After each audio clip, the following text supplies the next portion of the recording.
الرحمن الرحيم. الحمد لله رب العالمين. احب ابارك لنادي النصر وجمهور نادي النصر وهارد لك نادي الاتحاد.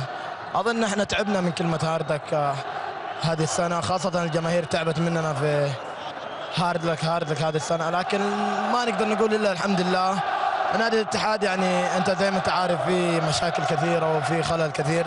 اتمنى ان نادي الاتحاد يعود، وان شاء الله هذا الشيء مو بعيد.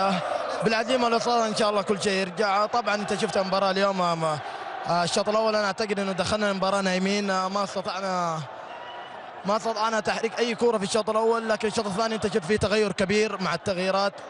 الحمد لله رب العالمين، يعني مبروك النادي النصر وهارد لك نادي الاتحاد. ليش كان حضوركم كابتن في الشوط الاول مختلف تماما عنه في الشوط الثاني؟ ظهرتوا بشكل افضل يعني بصراحه.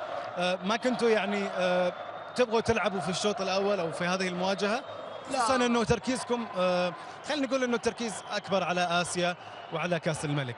لا والله بالعكس، احنا ندخل اي مباراه، خاصه في الفتره هذه ندخل اي مباراه نبغى 3 نقاط او نبغى النتيجه.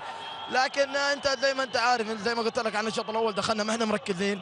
الشوط الثاني حاولنا نعدل من نفسنا شويه، استطعنا تعريض هدف، يمكن ضيعنا هجمه هدف اللي هي هجمه باسم، انقلبت المباراه. انا اعتقد ان الهجمه هذيك لو جت كانت تغير كثير حاجات في المباراه.